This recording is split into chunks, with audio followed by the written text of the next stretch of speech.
vamos a conversar sobre los beneficios sociales, remunerativos, que tiene un trabajador que labora en una microempresa o en una pequeña empresa, ¿de acuerdo?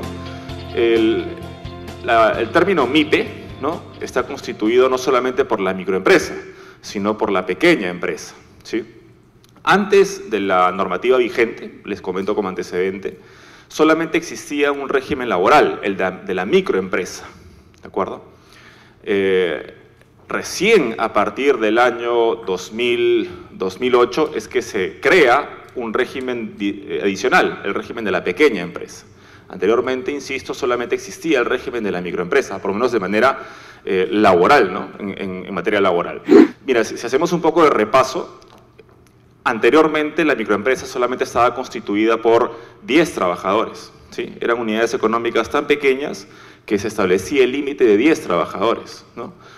Luego con las modificaciones normativas que se dieron en el camino, se permite ahora que las microempresas tengan más de 10 trabajadores, sin que por ello dejen de tener la condición de microempresa, ¿no? Ese es un mensaje, ¿no?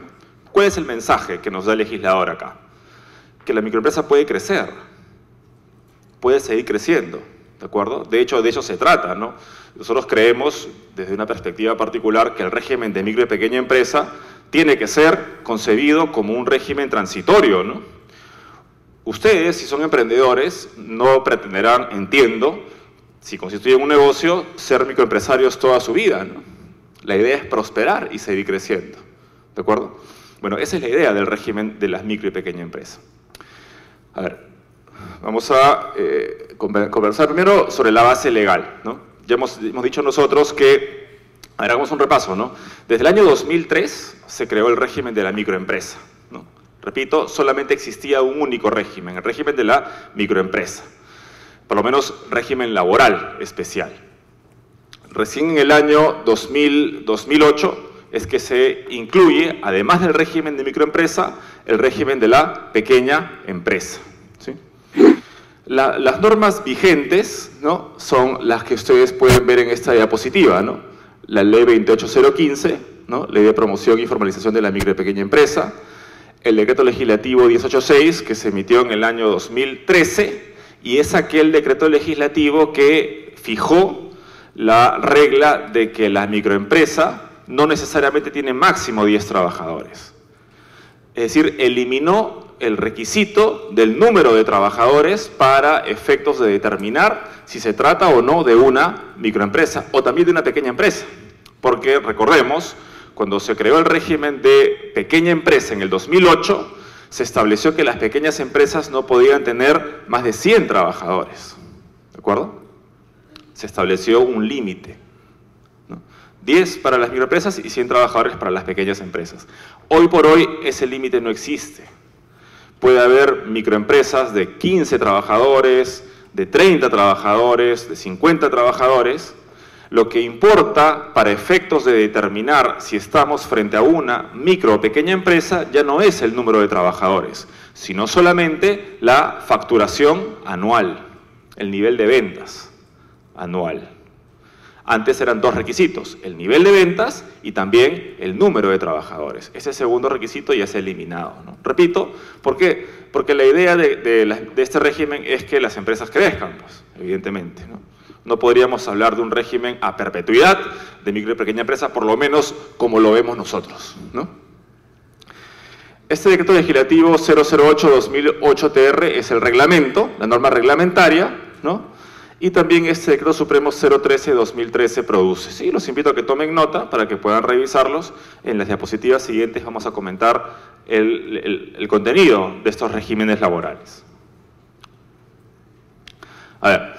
Como decimos ahí, ¿no? Miren, el régimen laboral de la MIPE fue creado con la finalidad de promover la formalización de trabajadores de las micro y pequeñas empresas. A ver, la formalización es un problema del país muy arraigado, está muy enraizado, ¿de acuerdo? Sobre todo en materia laboral, ¿no? El índice de informalidad laboral está alrededor del 70%, ¿no? De 10 trabajadores, 7 son informales, ¿de acuerdo? Entonces, para que un trabajador transite a la formalidad, entre otras cosas, lo que busca el Estado es dar incentivos al empresario para que pueda formalizarse, ¿sí? De pronto un trabajador formal con ciertos beneficios laborales favorece más a ese trabajador y a la economía del país que un trabajador informal, enteramente informal. Bueno, pues este objetivo se tradujo en la creación de estos regímenes laborales. Son regímenes laborales que, si los contrastamos con el régimen laboral general, ¿de acuerdo?, son regímenes mucho menos onerosos, vamos a decirlo así, para el empleador. Es decir, el costo laboral colateral es menor que el que asume un empresario cuyos trabajadores están en el régimen laboral común, ¿no? Recordemos, un trabajador que labora en una empresa, vamos a decir, grande, ¿sí? ¿Qué beneficios tiene? Tiene remuneración mínima vital, por lo menos, ¿no? Tiene gratificaciones. ¿A cuánto equivalen sus gratificaciones? A un sueldo en el mes de julio y un sueldo en el mes de diciembre, ¿no? Vacaciones anuales pagadas por 30 días naturales, ¿no? Tiene compensación por tiempo de servicios equivalente a un poco más de un sueldo mensual al año. Digo un poco más porque se ingresa otros conceptos, como la gratificación, entre 6, ¿de acuerdo? Además, si la empresa tiene 21 trabajadores, tiene derecho a recibir utilidades, ¿de acuerdo? ¿Qué más? Si tiene hijos estudiando en el colegio o en la universidad, tiene asignación familiar, ¿de acuerdo?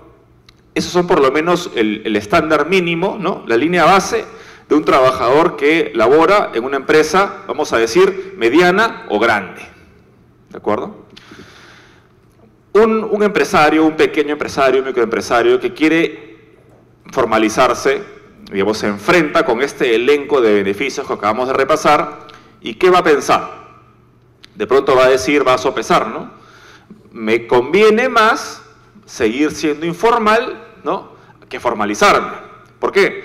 Porque el costo laboral es alto, por lo menos para una unidad de negocio pequeña, de pequeña envergadura, que no es tan productiva como una empresa mediana o grande, ¿de acuerdo? En ese contexto es que se crean estos regímenes laborales. Entonces, la primera premisa que tenemos que tener en claro es que los regímenes laborales de la micro y pequeña empresa son diferenciados respecto del régimen laboral general, ¿sí?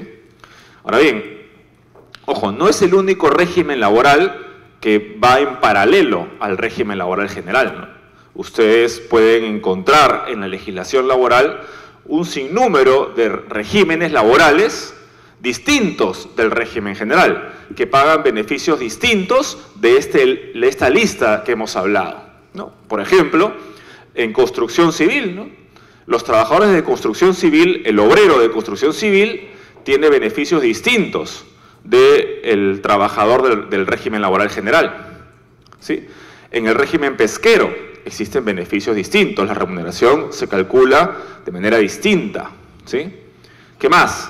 En el régimen agrario, los trabajadores, ¿no?, el obrero agrario tiene un régimen laboral propio, ¿sí? ¿Qué más?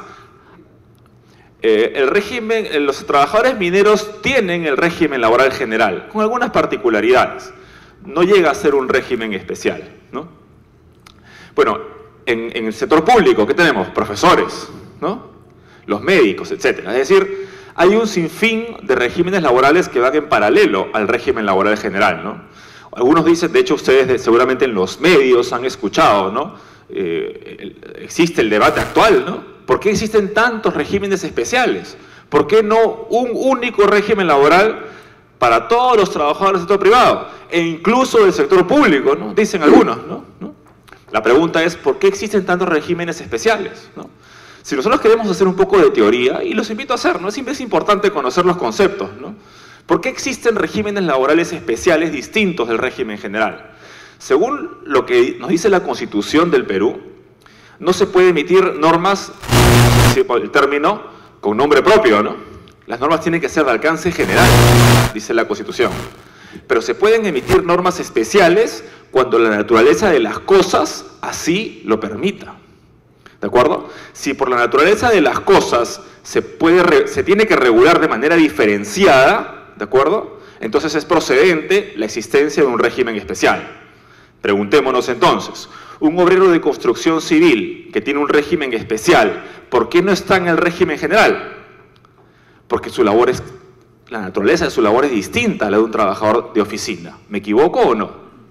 ¿Sí? Un trabajador de construcción civil no tiene, vamos a decirlo así, tanta estabilidad laboral como un trabajador de oficina.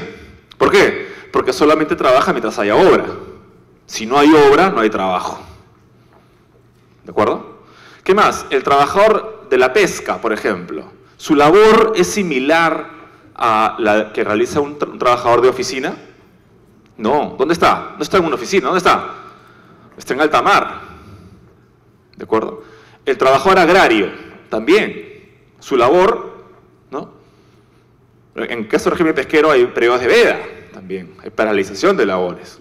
Entonces, la naturaleza de las cosas hace que se permita la creación de regímenes especiales. Preguntémonos ahora, ¿existe, sobre la base de lo que estamos conversando, ¿no? ¿Existe alguna justificación para que exista un régimen laboral especial para el micro y pequeño empresario? Esa es la gran pregunta, ¿no? La respuesta podría ser sí, sí, existe una justificación, justamente lo que estábamos conversando, ¿no? Primero, incentivo a la formalización. Unidades productivas, unidades empresariales menos productivas que una empresa, vamos a decir, grande o mediana. Esa en todo caso sería la justificación de por qué existe un régimen laboral especial como el de la MIPE que, insisto, recorta los beneficios laborales de los trabajadores. ¿De acuerdo? A ver, ¿qué se entiende por microempresa? Microempresa es aquella unidad económica que factura un máximo de 150 UITs en el año, ¿sí? Al valor actual de la UIT, que es 4.150, el monto nos arroja 622.500 soles. ¿De acuerdo? La pequeña empresa es la unidad económica que factura más de 150 UIT y como máximo 1.700 UIT, que equivale a 7.055.000 soles. Estos son los topes máximos de facturación que puede generar una microempresa o una pequeña empresa para encontrarse en el régimen laboral especial, respectivamente, de la micro o pequeña empresa. Ahora bien, tengamos en cuenta algo, ¿no? Y esto ya entiendo que se ha explicado en la primera parte de la charla. No basta con yo tener una facturación con estos topes, ¿no? Para que me considere una micro o una pequeña empresa, sino se exige un requisito formal, ¿no? ¿Cuál es? El registro, ¿de acuerdo? Sin registro no hay régimen especial, ¿de acuerdo? De pronto un emprendedor que quiere formalizarse, ¿no? Tiene su negocio y a sus trabajadores los tiene en el régimen de la microempresa, pero se olvidó de registrarse o no sabía que tenía que registrarse. Ahí ese emprendedor ha incurrido en un error, ¿no? Porque ha tenido trabajadores en el régimen especial sin haberse inscrito previamente en el registro REMIPE. Y el registro REMIPE es el requisito primario, necesario, para que el trabajador esté comprendido en el régimen de la micro o de la pequeña empresa. ¿De acuerdo? Ese dato es importante. ¿Quiénes pueden encontrarse en el régimen de la micro y pequeña empresa? Por regla general, cualquier empresa, siempre que se encuentren estos límites. Pero hay algunas que no pueden. ¿Cuáles son? Repasemos algunas. Miren, aquellas, ¿no?, que aun cuando individualmente puedan ser calificadas como micro o pequeña empresa, conforman un grupo económico que en conjunto no reúna las características de la MIPE. ¿Qué quiere decir esto? Imaginémonos que un empresario o un grupo de empresarios controlan 3 empresas, ¿sí? Son dueños por igual de 3 empresas, ¿sí? En realidad esta norma tenía mucho más sentido cuando existía el tope de los trabajadores. Vamos a explicarlo por qué. ¿Cuántos trabajadores como máximo podía tener una microempresa? Recordemos, 10, ¿no? Imaginémonos que yo tenía un grupo económico de 3 empresas, cada una con 4 trabajadores, ¿de acuerdo? ¿sí?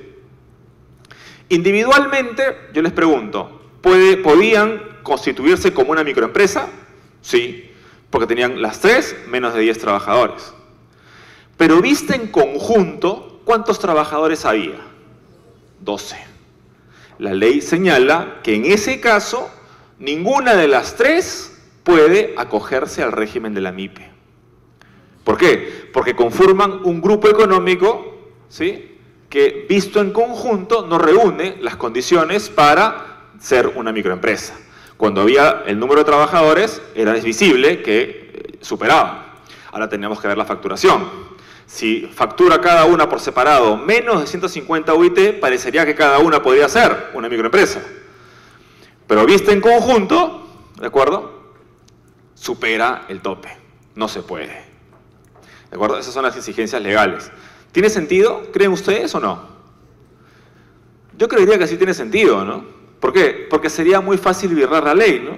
Segmento mi actividad productiva, ¿no?, en tres empresas, ¿no? Cada una se va a encargar de una etapa de mi proceso productivo.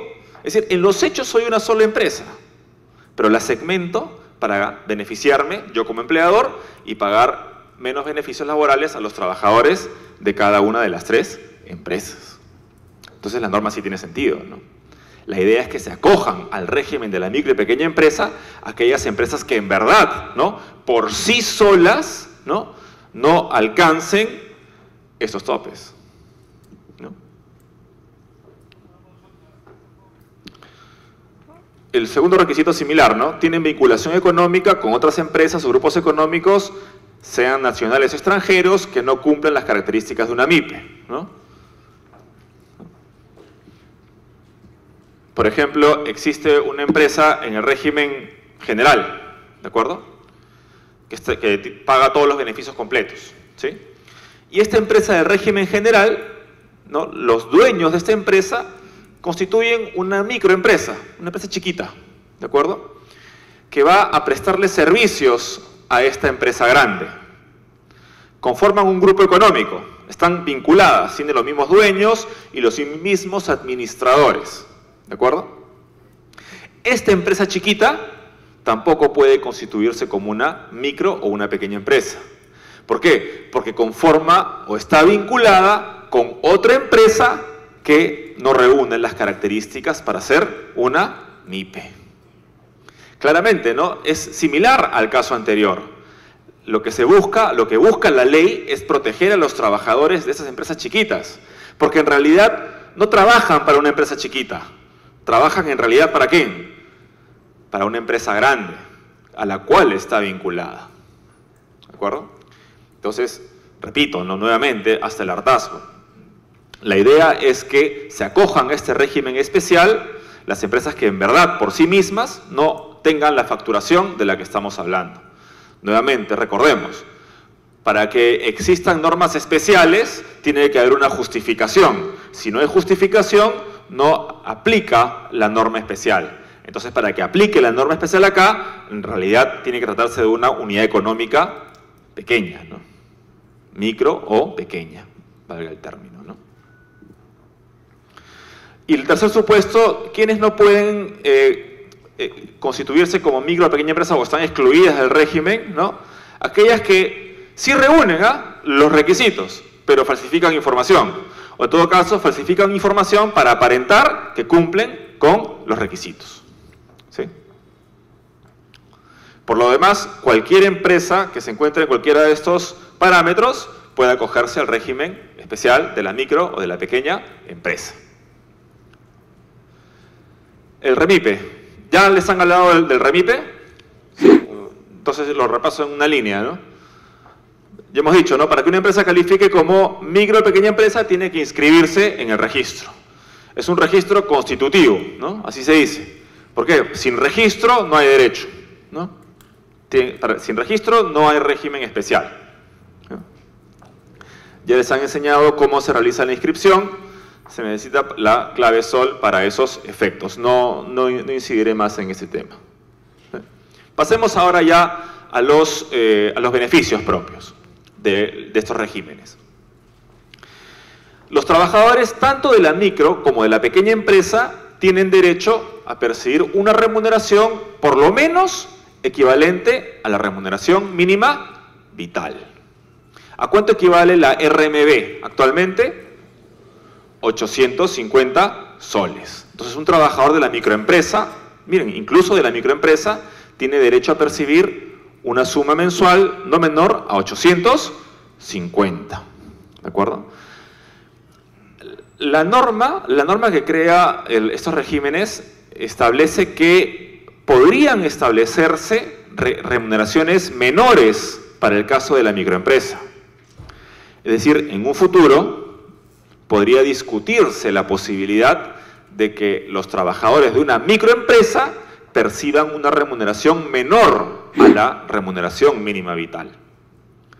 Pero para ello tendría que haber todo un procedimiento de diálogo social en el Consejo Nacional de Trabajo, que no se ha dado. ¿De acuerdo? Hoy por hoy, los trabajadores de la microempresa tienen derecho a, por lo menos, 850 soles de remuneración.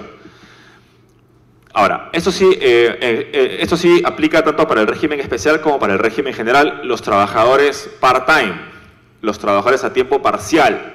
¿De acuerdo? Recordemos, en el régimen general, un trabajador se entiende que es part-time cuando labora menos de 4 horas al día. Un trabajador part-time puede recibir menos de la remuneración mínima vital. ¿De acuerdo? Por ejemplo, si yo trabajo 2 horas al día, ¿soy part-time o no? Soy part-time. Si por 8 horas diarias la empresa paga 850 soles, yo tengo derecho a recibir por lo menos la cuarta parte de 850, porque trabajo 2 horas de 8. ¿De acuerdo? Esa es la proporción. Esa proporción aplica tanto en el régimen general como en el régimen MIPE. ¿Sí? Entonces, en el régimen MIPE también puede haber trabajadores part-time y puede haber trabajadores que perciban menos del mínimo, pero tendrán que ser solamente part-time. Un trabajador a jornada completa no puede recibir menos de la remuneración mínima vital.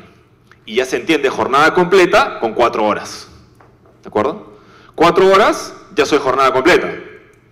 4, 5, 6, 8, ya es jornada completa. Solo menos de 4 es part-time. ¿De acuerdo? Beneficios laborales de las micro y pequeñas empresas.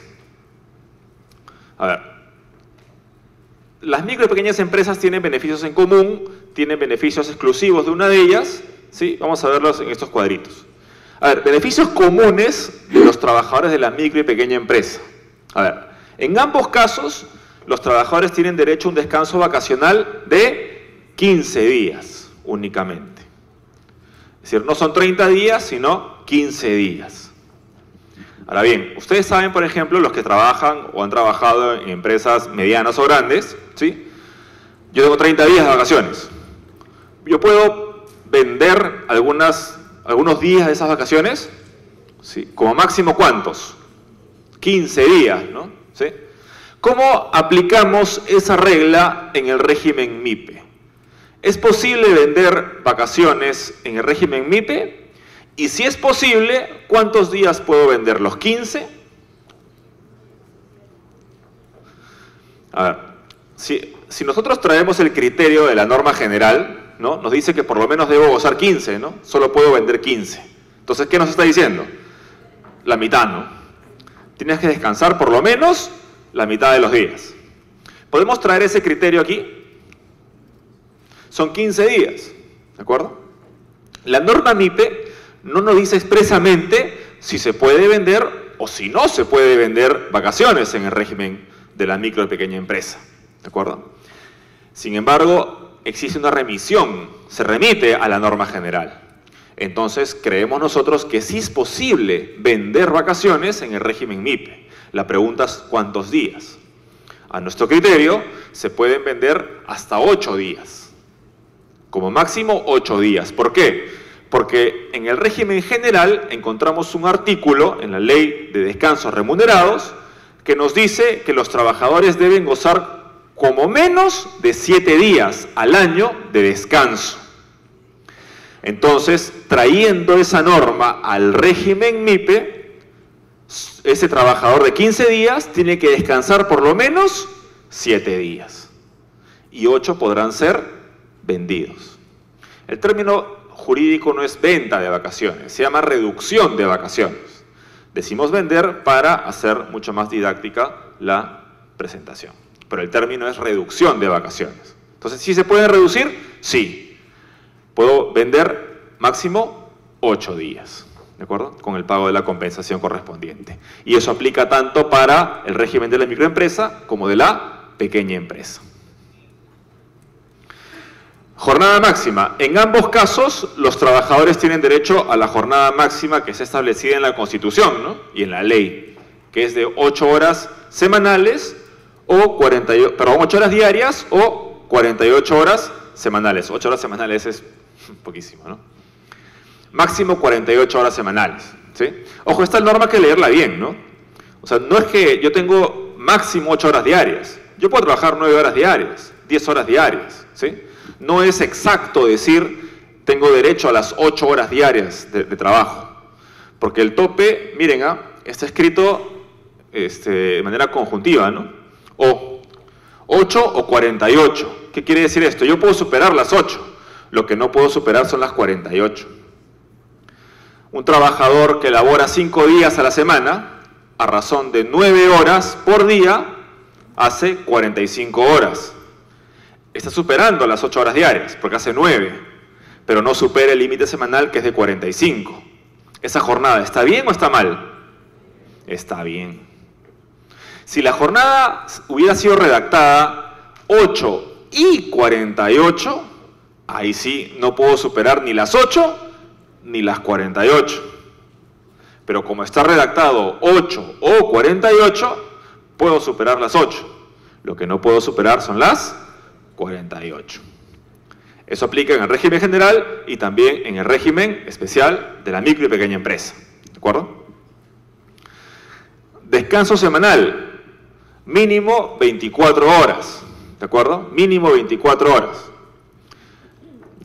Ahora, ojo que está redactado en horas, no en días, ¿no?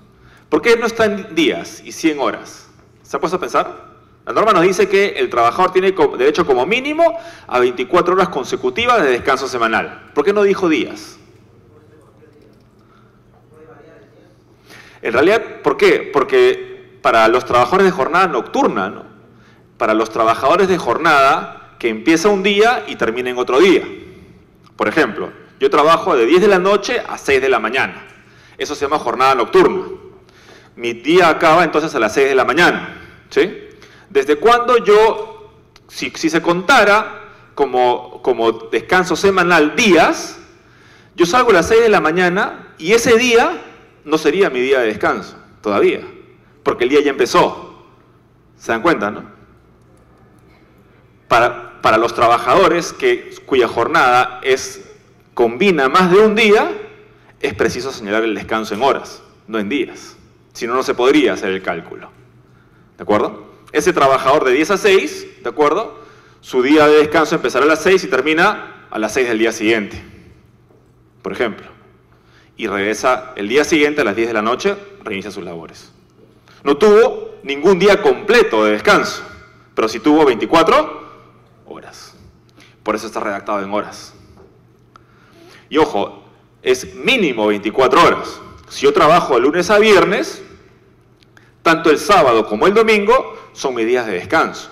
No solamente el domingo, porque el descanso semanal es mínimo 24 horas, y se puede ser más, puede ser 48 horas.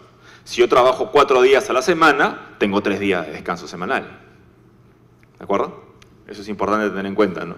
A veces, tanto hablar de domingo, no, mi domingo, ¿no? Pero el sábado también es tu día de descanso, si es que acaso no trabajas el sábado. En ese caso, el trabajador tiene 2 días de descanso. ¿De acuerdo? Bueno, tanto en el régimen de la micro y pequeña empresa, tienen derecho al descanso semanal, ¿no? No hay diferenciación aquí, ¿no? Descanso en feriados, tal cual el régimen común. El trabajador tiene derecho a descansar en los feriados que establece la ley. Y si trabaja en el feriado, tiene derecho a percibir sumas adicionales por el trabajo más la sobretasa. Eso aplica tanto en el régimen de la microempresa como de la pequeña empresa. ¿De acuerdo? Como ven ustedes, en lo que es descansos, tiempo de trabajo, es similar al régimen general, salvo en lo que se trata de vacaciones. Ahí sí está el recorte, ¿no?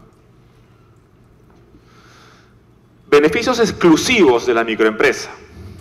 Aquí sí hay una diferenciación bien marcada con relación al régimen general. ¿Por qué? Porque la empresa, el microempresario, respecto de sus trabajadores, no está en la obligación de pagar el seguro a salud.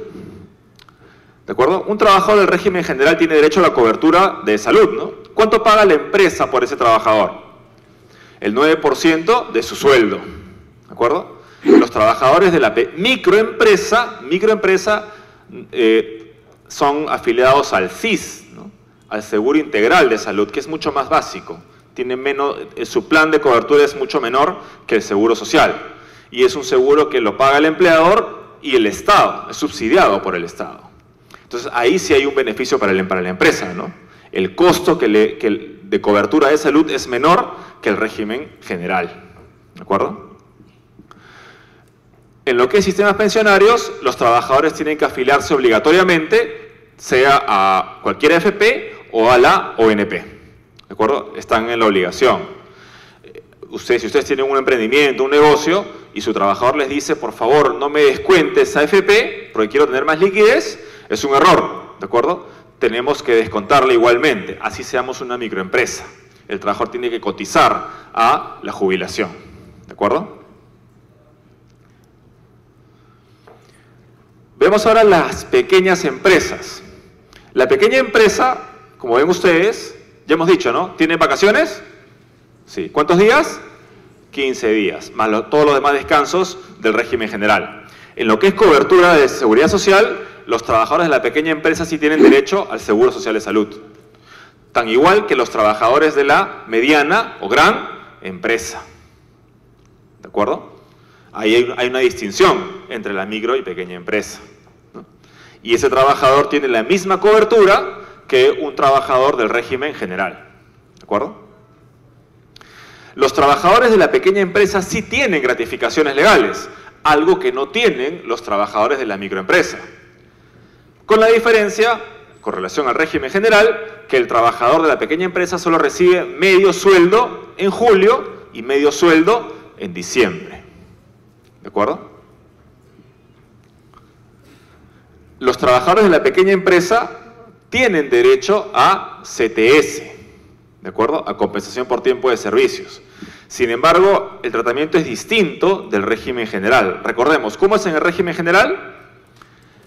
Equivale un poco más de un sueldo al año, ¿no? Y se deposita cada mitad en el banco en mayo y en noviembre, ¿de acuerdo?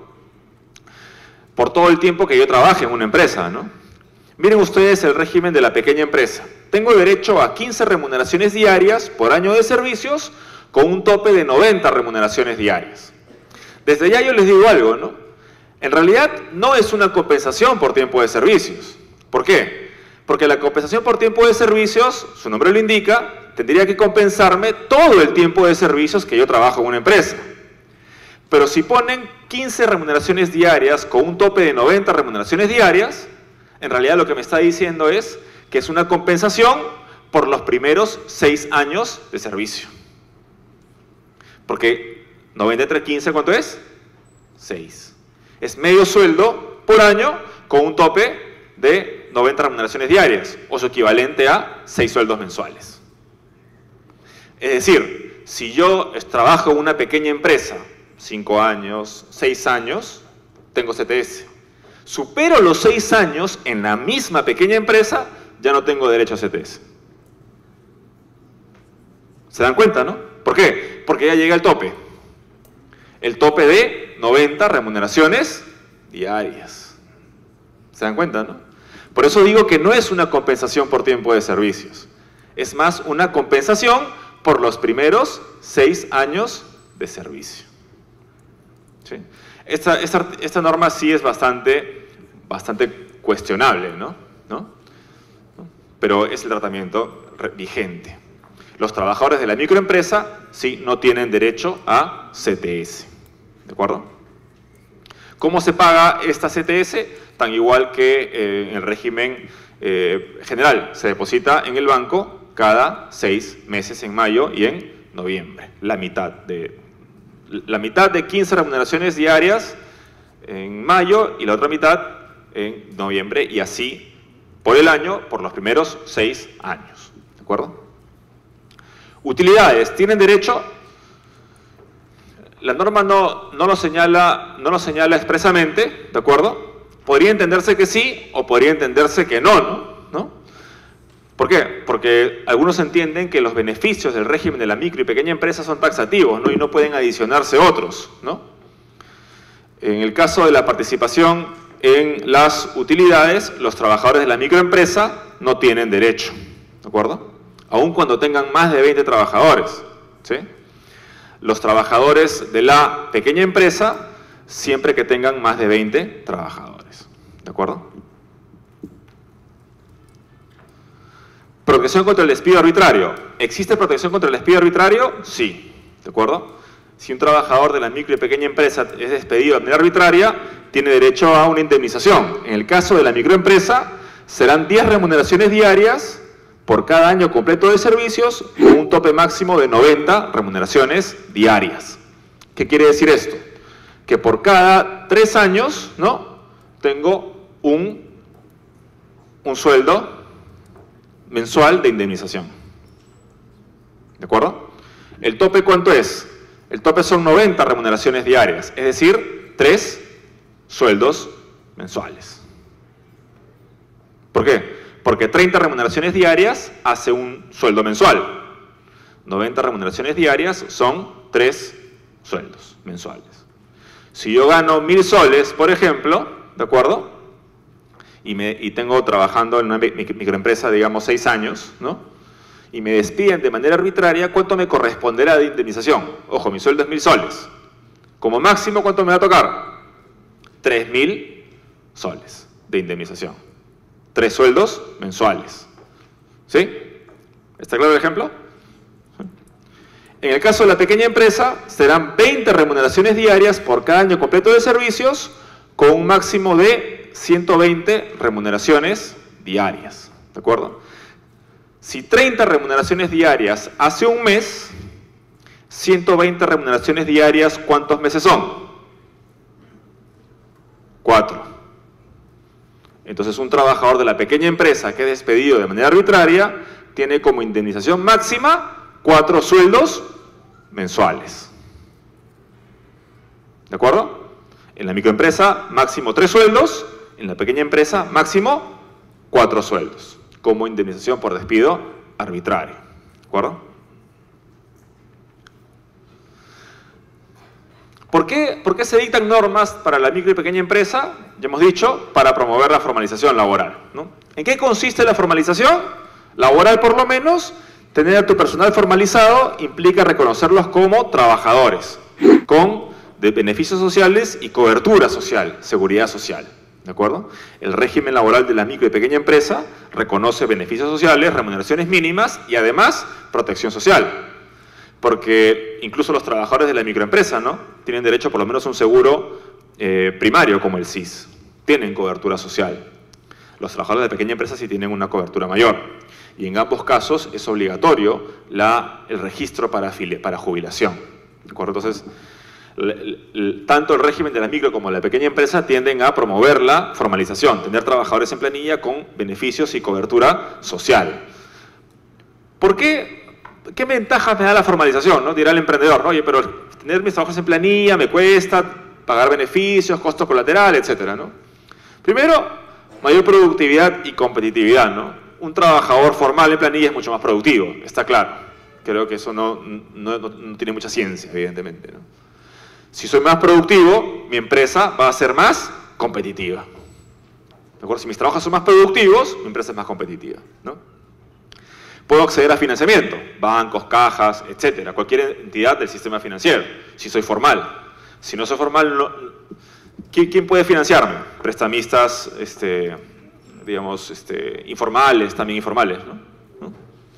juntas, etcétera, ¿no? Pero no el sistema financiero, ¿no? Puedo contratar con el Estado, ¿no? El Estado es un gran comprador, ¿no? El Estado compra todos los días. Todas las entidades públicas compran todos los días, ¿no? Desde computadoras, papel, etcétera, ¿no? ¿Quiénes pueden contratar con el Estado? Solamente formales. Un informal, el Estado no contrata con informales, ¿de acuerdo? Evito sanciones. En el caso laboral, evita sanciones que impone SUNAFIL, ¿no? No tener trabajadores en planilla es una infracción muy grave, ¿no? Y el empleador se expone a la imposición de multas, ¿no? Y además ayudas al crecimiento de tu país, ¿no? Evidentemente, ¿no? ¿Por qué? Porque tributamos, nos insertamos en la economía y eso, ahí crecemos todos, ¿no? ¿Qué tipo de contratos de trabajo puedo emplear en el régimen laboral especial de la MIPE? Todos. Contrato a plazo indefinido, ¿no? ¿Qué otro contrato hay? A plazo fijo, ¿no? Y a tiempo parcial. Todos esos tres contratos se pueden emplear en el régimen laboral de la micro y pequeña empresa, ¿sí? Puede haber trabajadores de una microempresa contratados a plazo fijo, por inicio de actividad, por ejemplo, ¿no? Tenemos una fecha de término. O un trabajador de una pequeña empresa contratados con un contrato a plazo indefinido, ¿sí? Es posible. O part-time, en cualquiera de los dos casos, ¿de acuerdo? No hay limitación acá, ¿sí? No solamente es decir, el régimen laboral especial reconoce algunas diferencias con el régimen general, pero también reconoce muchas similitudes. Entre ellas, la utilización de los contratos laborales. Es igual en cualquiera de los dos casos, ¿sí? ¿SUNAFIL apoya al emprendedor? Sí, SUNAFIL apoya al emprendedor, ¿no? SUNAFIL no solamente es una entidad que fiscaliza, que inspecciona, que sanciona o que multa, ¿sí? SUNAFIL es una entidad que también te orienta y capacita. Estamos aquí, ¿no? Y tenemos muchas jornadas de difusión de la normativa y todo aquello que promueva la formalización laboral. Apoyamos al emprendedor, realizamos una serie de eventos para capacitar a los emprendedores en los beneficios y ventajas que le da la formalización. Y bueno, hasta aquí yo quería compartir esta presentación. Espero que haya sido de utilidad. Muchas gracias.